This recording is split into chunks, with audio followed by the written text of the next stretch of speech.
what's happening in L.A. is everything that we're focusing on now. Around the globe, they're going, what's going to happen in L.A.? And Senator Mark Wayne Mullin is now having a back and forth with Gavin Newsom. That I don't think is going to last very long. I'll be honest with you. The senator is with us now. Senator, first of all, nice to meet you. Thanks for making time today. Joe, appreciate you letting me come on your show.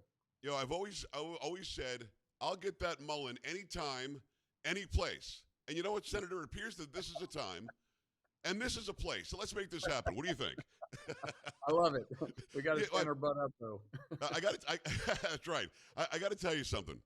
When I saw that happen, I want to hit the O'Brien stuff very quickly. When I saw that happen, I saw the delineation between those that are there to do the job and get it done, and those who have virility and some testosterone, and people like Bernie Sanders. And I don't know if you like Bernie or not personally, but he didn't know what to do. Yeah, when you start with the word "I'm a socialist," we have nothing in common. But he's guys, let's calm down. You know, he was really freaking out about that whole thing. I love that you aren't afraid to go there. You can't just have somebody sitting in front of you in a Senate committee that had previously challenged you to a duel in the town square.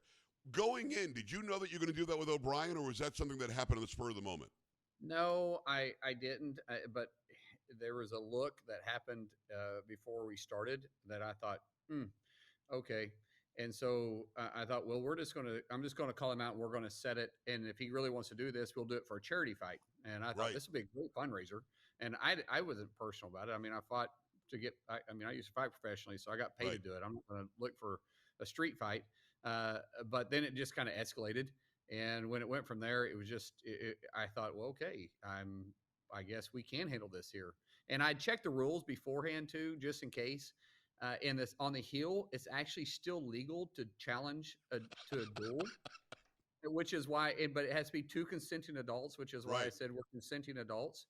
It's interesting because there's a lot of old rules that only apply to the Hill. Because remember, D.C. is a territory, but the Hill is on itself. So the speaker is basically the mayor of the Hill, and then we have our own police force, and so it's separate. It operates different. You can also still challenge people to a caning.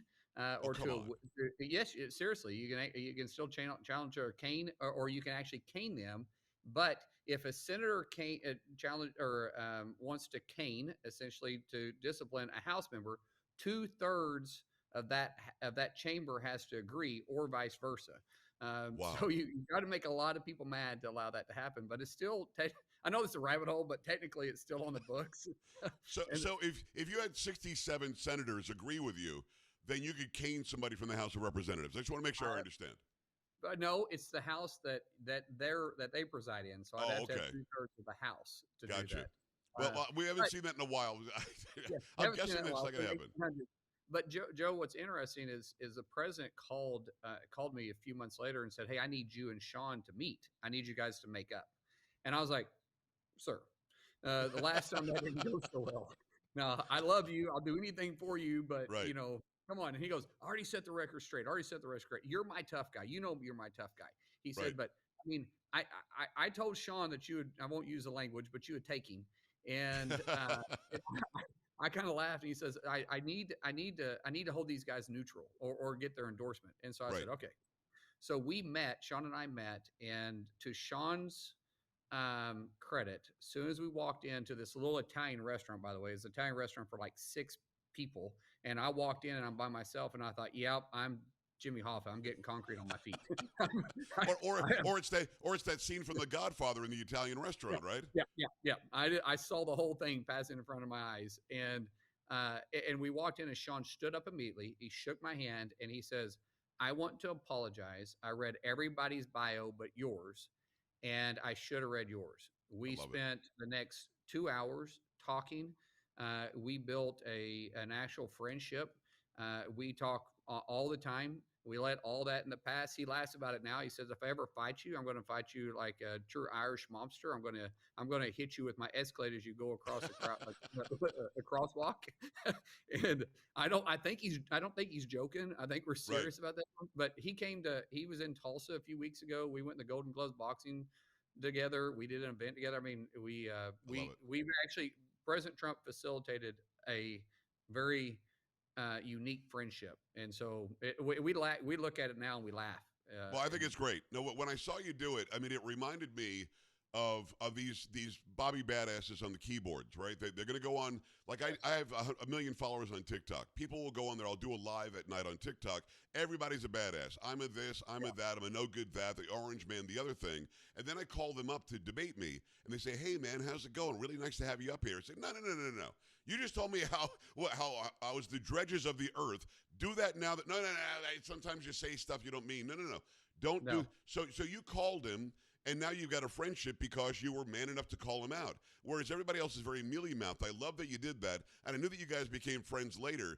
But I mean, that's kind of the society we're in, right? Everybody's yep, great at casting stones, but when you say he's the guy that threw it, let's bring him up. Now it's a right, different story. You and yep, Sean appeared to be from the same ilk, like I am.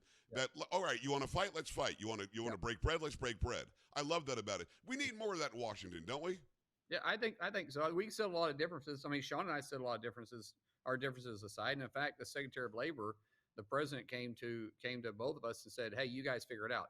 Who can both you guys agree to that can get confirmed for the Secretary of Labor?" And I was like, "All right, Sean." And we sat down, talked about it, went through a bunch of names, kicked out some, and agreed to some others. And so we really do. We don't agree on everything. There's some Yeah. things we just won't agree on. But I tell people at the same time, I've been married to my wife 28 years, and we still don't agree on everything. Is why I apologize quite often. By the way, she was a kickboxer, so I'm kind of afraid of her. Wow. Yeah, I love it. It is Senator Mark Wayne Mullin. You and Gavin Newsom going back and forth a little bit now. This yeah, is different than you and Sean O'Brien yeah, because at the end of the day, you've got a guy who's an actor. You've got a guy. Let's get the good stuff out of the way. Tall, pretty good hair, not a bad looking dude. Other than that, no substance whatsoever. He's shown yeah, that he can clean up the streets if the Chinese president is coming. He's shown that he'll be a Bobby Badass on the camera. You come and arrest me. Come and get me, Trump. Come and get me, Homan. yeah, And then has a nice phone call with President Trump, yeah. and they're quietly setting curfews in California. What do you make of a guy like that who you know is always looking for the next job? He has screwed up California in the largest of ways, and he decides to come after you on X. What do you make of a guy like that? He's a fake. He's a fake, phony, real big mouth with little backbone. And I would say this to him, and if he was standing in front of me, guys like that is what gives elected officials the politician name. In politics, we tell people all the time that people hurt you a lot to gain themselves a little. And I get asked, what's the difference between fighting in MMA or in a cage versus politics? I'm like, because the person in the cage hits you in the front, and the guy in politics will hit you in the back. Right. Gavin is that guy. You would never turn your back on this guy. He is absolutely a scum of the earth when it comes to a politician. And just to think, he has, and I'll just go through this. And I mentioned this to him yesterday on social media too. He's had 3 million people leave the state of California since he's begun governor. They're number one in murders in the country. They're number one in the highest price cost of living. Number one in energy cost. They are the number one with sanctuary cities, and they're the number one with illegal immigrants and the number one with homeless population. He has proven that he's really good at sucking as being a governor. And yet this guy wants to be president of the United States. He's the only one that can maybe make Joe Biden look good. You know that's a statement that he's not going to want to hear. But I'll tell you this: he keeps on trying to change who he is as a chameleon. Sits down with Charlie Kirk. I'm against boys and men against girls and women in sports, which he's not. He keeps allowing it. It's and by law he keeps trying to make sure that parents don't even know if their kids want to transition. Then he talks about the murder rate or the crime rate in California. You and I both know that he's knocked felonies down to misdemeanors down to nothing, no cash bail, and as you said, more murders than anywhere else on this planet. Well, anywhere else in this country anyway. So do you think people will fall for the okey doke? They fell for it with No. the machine that was behind Biden. They almost fell for it with the machine that was behind Kamala Harris. Is anybody buying this guy's game? Well, no, first of all, but Joe, let's also think about this. There's sectors all over California that never report their crime. They're Right. not required to.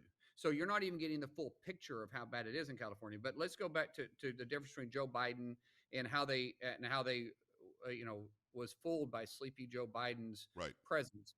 Joe Biden had never led anything. He had never done anything except sit in a public office. And for the last 42 years prior to him running for president, he was a senator who's not really leading anything. I mean, really, people think senators have a lot of power, but let's be honest, we can't do anything by ourselves. It takes 51 on reconciliation and 60 Right. on most other votes. So you're not leading. Gavin has led, and people have seen what a disaster he's led by. I mean, he almost got recalled in the state of California. And I think if we actually were to do it again and learn from some mistakes, because we didn't do that right, we could actually get him recalled. So I don't think people will fall for it. Just think about this: the Democrat Party picked Harris over him because when they decided to kick Joe Biden out, they thought, who do we want to put in place? Because they don't believe in primary elections; they're just going to be kingmakers, and they chose Kamala Harris over him. It's a great That's how point. bad it is. Yeah. Yes. So I don't think anybody's going to fall for it, but who knows? You can't rationalize crazies, and that's the Right. people that support him. It is Mark Wayne Mullin, Senator Mark Wayne Mullin for the great state of Oklahoma. Go and check out this back and forth on X. Gavin Newsom is an ex-badass, and then in person, he seems to fold almost with anybody, no matter which side they're on. Go check out the back and forth, and I think you're getting the better of him, but it's really more about, here's the fact. And by the way, this is because you dared say, hey, look, suddenly there's a curfew. Hey, look, the president's doing the right thing to send in the military to protect that area. This is when we did in history. You went down when John F. Kennedy did it, when Eisenhower did it. This is the right Well, thing to because do. These people, yeah, Mark Wade, I think that what they yeah, wanted was another Minneapolis to say, look what Trump did again. And Trump said, I'm not playing that game. yeah, absolutely. Because he's leaving out facts. When he went and did his disastrous, press conference yesterday, and they couldn't even get the audio to work, which was, Right. par for his administration. Uh, but he came out there and immediately started attacking President Trump, saying he was escalating the issue when he deployed the National Guard. He left out a very important piece of information there that he didn't escalate it. The LA chief of police said he's overwhelmed, and they weren't sending in reinforcements. So President Trump activated the National Guard. Actually, what he did is he federalized the National Guard and took it because Gavin Newsom wouldn't do it. And then they said that this is awful. This is militarizing and using a police force, and this is going against history. It's democracy and challenge. And I simply pointed out the fact that actually no. Um, President Eisenhower did this in 1957 when Right. then the racist governor of Arkansas refused to actually deploy the National Guard to stop desegregation. And Eisenhower took over it and federalized the National Guard and said, actually, no, we're going to enforce desegregation. And at the same time, we're bringing in the 101st Airborne. It also happened twice underneath JFK in 62 and 63 in Mississippi and Alabama. And then LBJ did it in 65. So it has happened. And each time it happened to do what? Protect people's civil rights. Right. What's being challenged right now in LA is people's civil rights. I mean, you can call it whatever you want. There is nothing peaceful about this. When you have Maxine Waters going out there and saying it's a peaceful protest, you have Adam Schiff that's going out there in his car and saying, I'm on the streets and it's peaceful. And you're going, wait a second. I'm pretty sure I've seen drone video and their own cell phone videos that nothing looks peaceful about this. I mean, do you expect us to believe your words with no credibility or to believe our eyes? Words are cheap, but vision doesn't lie. Well, Maxine Waters said there is no violence, and the violence only started because the National Guard showed up. Again, I really do believe that I'm right on this one. I'm not always right, but without a doubt, they wanted the city to burn and say, "Look what Trump did." And Trump said, "We're I not going to agree. play that game." I agree. It's got to be what they were doing. I know that you're right up against it. Have you got a quick time to talk about the big beautiful bill, or Come do you on. have to go? Yeah, let's split. Yeah, no, let's split. We're Let's good. make it happen. Is it? The one big beautiful bill, being a conservative like you are, I think the spending cuts aren't enough. I think that you're waiting too long to start the work requirement for Medicaid. Other than that, I think it's a very good bill. Obviously, it's going to keep these tax cuts permanent. That makes a lot of sense. Are there good changes happening in the Senate, and will it come out of the Senate? It'll come out of the Senate. I've been dealing with it all morning. It'll come out of the Senate. Nothing's perfect here. There's no such thing as a perfect bill that comes out of Congress. It's all negotiating. And I tell people a Republican from Oklahoma is different from a Republican from Iowa, and different from a Republican. 100%. That's so Yeah, important.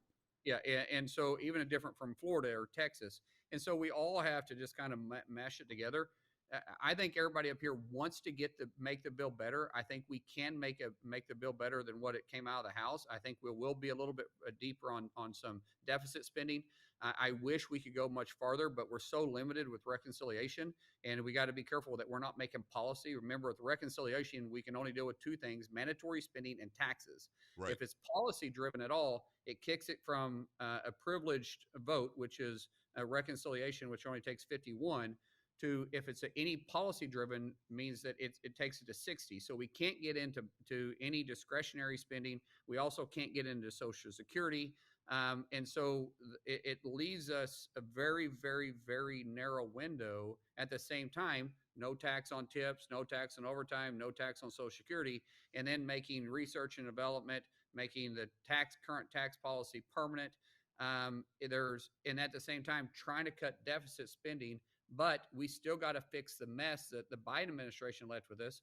So we have to do a debt limit increase. And there's a question about the debt limit. There's people like Rand Paul that doesn't want to do the debt limit. Well, if we don't do the debt limit with this one, because we're going to be forced to do it, we're not going to default. If we don't do the debt limit increase on this, then that means that it won't be a privileged motion when we move forward.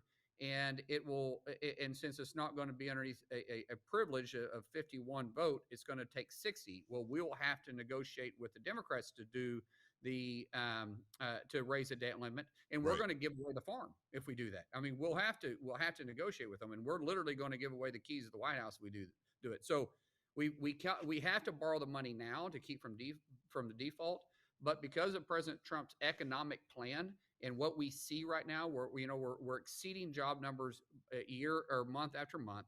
Yeah.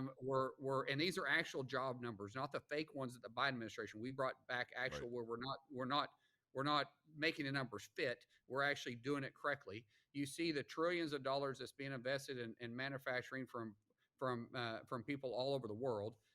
You see that our GDP is growing. Inflation is down from an average of 4.95% at the Biden administration, when at a high of 9.1, down to 2.3% now. So you're seeing the job, or not the job reports, but the economic outlook that the economists are putting out is high. Optimism is high. And so the GDP will continue to grow somewhere around 3%. And we continue at the cuts that we're doing right now, which, by the way, 1.6 trillion is on mandatory. We're going to do even more when we get in discretionary spending. Discretionary is through the appropriation process, and that happens simultaneously. We're doing it at the same time. If we continue down that trend, in about 3 years, we'll be able to balance the budget, maybe in 2.5 years, depending on how strong our growth is. And we'll be able to balance the budget for the first time since '97. That is amazing. There's much more with Mark Wayne Mullin. We appreciate the senator coming on. Up against it here on radio. We're back after this in the Joe Pag Show. Stay here.